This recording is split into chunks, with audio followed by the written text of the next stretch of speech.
नमस्कार मित्रों, स्वागत है आपका हमारे चैनल डेली स्पिरिचुअल स्टोरीज में।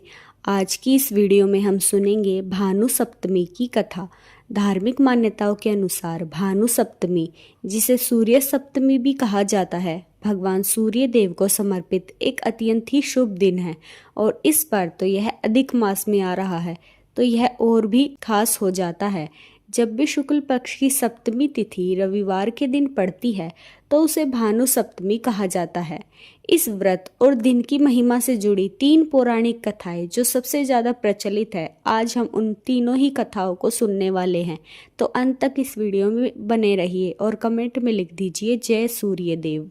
पहली कथा है सूर्य देव के प्रकट होने की कथा। पौराणिक ग्रंथों के अनुसार सृष्टि के प्रारंभ में भगवान सूर्य देव इसी दिन पहली बार अपने दिव्य रूप में प्रकट हुए थे। महर्षि कश्यप और उनकी पत्नी अदिति के पुत्र के रूप में सूर्य देव का जन्म हुआ था। शुक्ल पक्ष की सप्तमी तिथि को सूर्य देव पहली बार ब्रह्मांड को अपने प्रकाश से आलोकित किया था और उनका रथ 7 घोड़ों पर सवार होकर आकाश में निकला था। चूंकि यह उनका जन्मदिन माना जाता है, इसलिए इस दिन को भानु सप्तमी, भानु यानी सूर्य के रूप में मनाया जाता है। इस दिन सूर्य देव की पूजा करने से व्यक्ति को आरोग्य, अच्छी सेहत और तेज की प्राप्ति होती है। मित्रों, दूसरी कथा है इंदुमती की कथा। यह व्रत का महत्व बताने वाली कथा है। भविष्य पुराण में भानु सप्तमी के व्रत के महत्व को समझाने के लिए एक वैश्या की कथा आती है। यह वही कथा है। कथा के अनुसार प्राचीन काल में इंदुमती नाम की एक वैश्या थी। उसने अपने जीवन में कभी कोई पुण्य या धार्मिक कार्य नहीं किया था, लेकिन जैसे जैसे उसका बुढ़ापा नजदीक आया, उसे परलोक सुधारने की चिंता सताने लगी। वह मुक्ति का मार्ग खोजने के लिए महर्षि वशिष्ठ के पास पहुंची। उसने मुनि से प्रार्थना की, हे ऋषिवर, मैंने जीवन भर कोई सत्कर्म नहीं किया, कृपा कर मुझे कोई ऐसा सरल उपाय या व्रत बताएं जिससे मुझे मोक्ष मिल सके और मेरे सारे पाप धुल जाएं।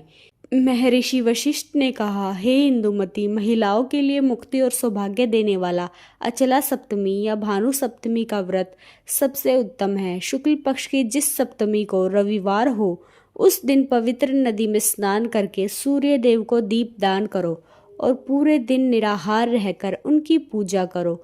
इंदुमती ने महर्षि के कहे अनुसार पूरी श्रद्धा और नियम के साथ भानु सप्तमी का व्रत किया। इस व्रत के प्रभाव से जब उसने अपना शरीर त्यागा तो उसके सारे पाप नष्ट हो चुके थे और उसे स्वर्ग लोक की प्राप्ति हुई। वहां उसे अप्सराओं की प्रधान नायिका बनने का गौरव प्राप्त हुआ। मित्रों, तीसरी कथा है श्री कृष्ण के पुत्र शांब की कथा, जिसके अनुसार शांब, जो कि भगवान श्री कृष्ण के पुत्र थे, उन्हें अपने शारीरिक बल और सुंदरता पर बहुत अधिक अभिमान हो गया था। अपने इसी अभिमान के चलते उन्होंने ऋषि दुर्वासा का अपमान कर दिया और शांब की है दृष्टता को देखकर मुनि दुर्वासा ने क्रोध में आकर शांब को कुष्ठ रोग होने का श्राप दे दिया।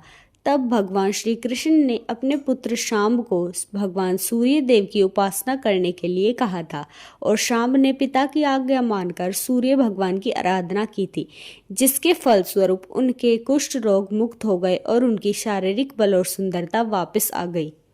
तो प्यारे भक्तों, यह कथा बताती है कि भानु सप्तमी के दिन जो भी व्यक्ति सूर्य देव की पूजा, व्रत और दान करता है, उसे कई जन्मों के पाप नष्ट हो जाते हैं। विशेषकर गंभीर बीमारियों से मुक्ति और मान सम्मान की प्राप्ति के लिए इन कथाओं को सुनना और व्रत रखना बेहद फलदायी माना जाता है। अतः इस व्रत का बहुत अधिक महत्व होने के कारण जो भी व्यक्ति भानु सप्तमी का व्रत रखकर विधि पूर्वक सूर्य देव का पूजन तथा अर्चना करते हैं, उन्हें सेहत, संतान की प्राप्ति तथा सुख और धनदायक जीवन प्राप्त होता है। हर व्यक्ति को भानु सप्तमी के दिन ब्रह्म मुहूर्त में जाकर स्नान आदि से निवृत्त होकर सूर्य देव को जल का अर्घ्य जरूर अर्पित करना चाहिए। प्यारे भक्तों, यह थी भानु सप्तमी की पावन कथा। आपको यह कथा अच्छी लगी हो तो हमारे चैनल पर कमेंट करके, इस वीडियो को लाइक करके हमारे चैनल को सब्सक्राइब जरूर करें। मिलते हैं अगली एक वीडियो में, तब तक के लिए धन्यवाद। जय सूर्य देव।